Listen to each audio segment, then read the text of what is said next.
미국 최대 보수 행사인 CPAC에서 도널드 트럼프 전 대통령이 한 사람을 직접 공식 호명하여 큰 주목을 받았습니다. Is that Gordon? Yes, is that Gordon? The great Gordon Chang? Is that Gordon? Stand up, Gordon.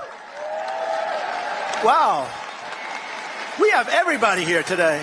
트럼프 전 대통령이 호명한 고든창은 한미 외교안보 전문가로 잘 알려져 있으며 이번 행사에서 대한민국 부정선거 문제를 미국 전역에 알렸습니다. 그 감동적인 연설 함께 보시죠. Cpac Korea. Cpac Korea is defending the most fragile democracy on the face of the earth.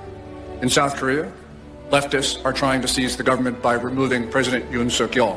And the only thing that is stopping this from happening is conservatives on the streets in the cold confronting leftist Mexico.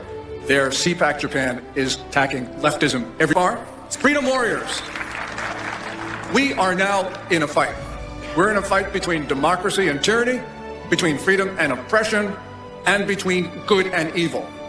And freedom warriors, we stand our ground. We do not yield. We are civilization's last line of defense. And yes, we will prevail because the Almighty is on our side. May God protect and bless all of you. Thank you. Fight! 이어 단연명 씨가 무대에 올라 미국인들에게 한국 상황을 호소했습니다. Cpac. It was my honor to serve in President Donald J. Trump's first term as his ambassador at large for global criminal justice. And I want to harken back to a little bit of history here. In 1950, the Joseph Stalin installed government of North Korea invaded South Korea to seek to overrun it, and in that conflict, the US-led coalition of 20-some countries repelled the communist aggression at the price of 50,000 American casualties. I honor the blood that was spilled by American soldiers to keep the whole peninsula from being one big North Korea, which is the most oppressive, darkest, most unjust place on planet Earth. And believe me, I know of many such places around the world, and it is number one in that regard. Now, South Korea stands on the edge of a cliff. The democracy in South Korea is in a danger that it has not been in for decades. President Yoon, who loves America, who was strongly and staunchly allied with the United States of America, has been impeached and is in danger of being prematurely removed from office. Why? Because he had the courage to stick out his neck and say that there are things that are amiss in South Korea because there have been many indications of election fraud. Thing about that, I think, here in the United States. And there is a parallel situation going on. President Yoon, indeed, has been called the Donald Trump of Asia.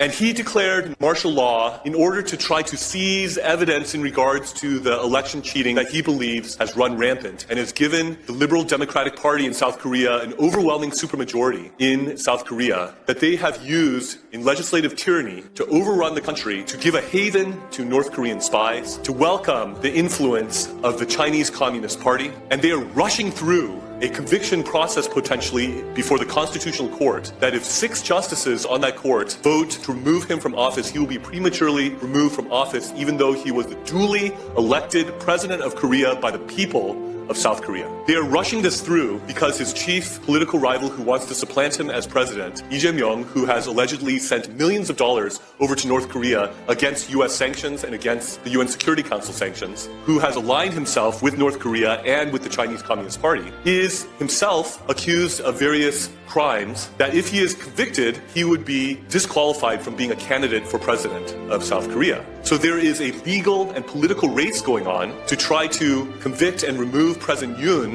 before Lee Jae-myung is disqualified for running for president of Korea in the emergency election that will ensue if Yoon is removed. This is an issue for which freedom-loving, democracy-loving Americans should not be neutral. This is a situation where our government and our people should stand with our allies in South Korea and with President Yoon and stand up and be counted and let the world know that the robbing of democracy and the destruction of democracy, that we spilled blood to the tune of 50,000 casualties in the Korean War, will not be in vain, but that the democracy in South Korea can flourish and the people's elected president, President Yoon, who loves America, who is closely aligned with America, would be able to be vindicated in the Constitutional Court and restored to his rightful office. Thank you.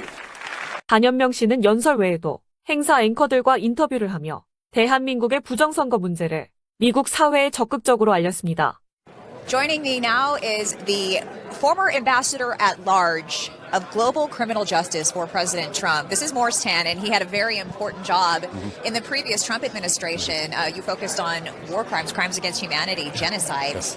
Tell me a little bit about South Korea. This is a big topic. You're going to be speaking here 3 times at Cpac, Yes, and South yes. Korea is going to be one of the main topics that you're covering. Yes. What do the American people need to know about what's happening there? Yes. Well, you know, the U.S. prevented South Korea from being taken over by North Korea during the Korean War from 1950 to 1953. We had 50,000 casualties during that war. There was more bombs dropped in the Korean War than all of World War II. And now South Korean's democracy is on the brink. They are attempting to take out the duly elected president of Korea through impeachment and conviction before the South Korean Constitutional Court. There needs to be 6 out of 8 votes on the Constitutional Court to remove President Yoon, who is conservative, who is aligned with the U.S., who is standing up against North Korea and the Chinese Communist Party, who is also aligning himself with Japan together with the U.S. to counter North Korean and Chinese malign influence. And he is potentially weeks away from being prematurely cut off and removed from office because he dared to try to go after the election cheating. And there are many indicators of the election cheating that have been going on that has led to legislative tyranny and also all this malign influence from the Chinese Communist Party and North Korean communists permeating key parts of South Korean society. This is the crisis that our key ally, South Korea, is in right now as we speak. Wow. Yeah. You know, it's interesting because when you think about South Korea has been a strong ally for us, but it's not just the immediate threat of North Korea like you're talking about. It's the long-term potential threat that China poses as well. Yes. When you think about everything that's happened, you said this is 3 weeks away from potentially occurring. Potentially so, yes. So we're probably going to be hearing about this more and more in the headlines. Yes. What needs to happen in order for people to start talking about this and wake up and pay attention to what's happening in South Korea? Yeah. I think it would really help if our wonderful second Trump administration would be willing to speak into this. This would not be interfering in another country. This would be helping to see to it that the people's voice of South Korea, the democracy there, can actually operate as it should. Why are there Huawei components inside of the voting mechanisms in South Korea? Why are there Chinese protesters calling for the removal of President Yoon, who can't even speak Korean, but they're in Korea trying to advocate for the removal of President Yoon? Why are various North Korean operatives being allowed to run unchecked, spies and agents, because the South Korean legislature had slashed the funding to root out the North Korean spies in South Korea? These are the sorts of things that are happening. And because President Yoon dared to call this out, dared to seek evidence, the evidence for this through the servers and things along those lines, he's being attacked for that reason. Wow. Yeah. You know, if you ask most Americans who our greatest foreign adversary is, they say China. Yeah. We really have to watch every single move that China is making. Yes, And I know when you yes. were working for the Trump administration in the past Yes. that you focused heavily on China. Yes. What were some of the strides you made, and where do we need to focus now when it comes to China? Yes, on the final day of the last Trump administration, we got across the finish line the mass atrocity determinations for genocide and crimes against humanity that the Chinese Communist Party is perpetrating. It's not only in Xinjiang province, it's also against those in Tibet. It's also against the Falun Gong. They've destroyed more Christian churches than any other government in the world. If you combine all the other governments in the world, they do not exceed the number of Christian churches that the Chinese Communist Party has destroyed. They're trying to change the Bible, of all things, and the Quran and other things along those lines. Anything that threatens the absolute allegiance that they are calling for in China. And if you are not a Han Chinese communist, you are less than in China and certainly outside of China. And so the Chinese Communist Party is playing for keeps. They're trying to dominate the world. They are trying to supplant the U.S. as the lone superpower.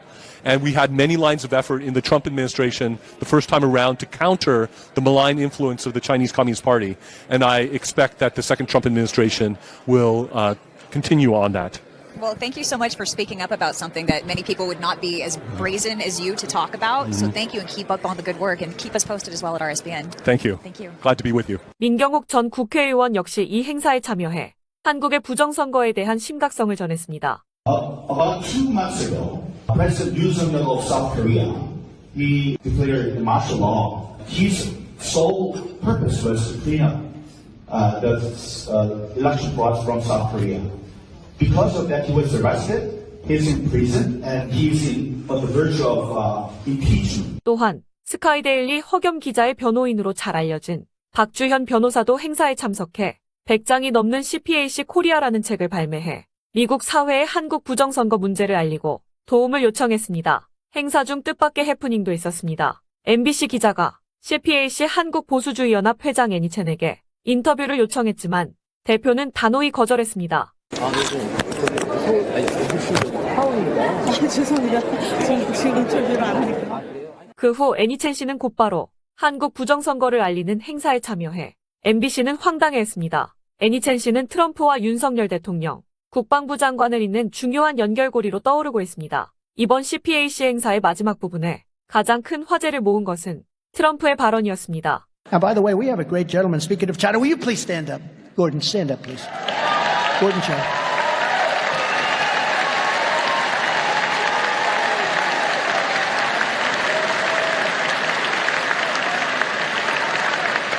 You know, I'm talking a lot about China, and I'm looking over, I'm saying him, and I'm just studying his face as I'm speaking, because people do like me to go off script a little bit, right? It's a little bit more risky, but it's more exciting. And I'm looking at Gordon, and I'm saying, you know, I hope he agrees with what I'm saying, but basically I'm saying exactly what you say. They're not out for our good, are they? They're not out for our good. And nobody ever taxed them like I did, and nobody ever took any money in like I did. 440 billion we took in so much money from China. It's so incredible. So it's an honor to have you here. Really, it is. I agree with almost everything you said. Almost everything. Great. Thank you very much. Thank you, madam. Thank you very much. Great job, both of you. 또 트럼프는 부정선거에 300살 이상인 사람이 투표했다며 농담도 던졌습니다. 1,039 people are listed between the ages of 220 years old to 229. And we have one person who's listed at 241 years of age. And we have one person listed at 360 years of age, an all-time record, and our country's 250 years old. 부정선거는 음모론이라고 주장하던 MBC와 JTBC, MBC는 과연 미국인 변호사, 미국 폭스 채널 한미외교안보 전문가인 고든창과 트럼프 일기 미국 무부 국제형사사법 대사, 그리고 미국 대통령 트럼프까지 한국의 부정선거를 주장하는데 다음은 어떤 논리로 미국을 부정할지 기대해봅니다. 지금까지 HMN 김미영이었습니다.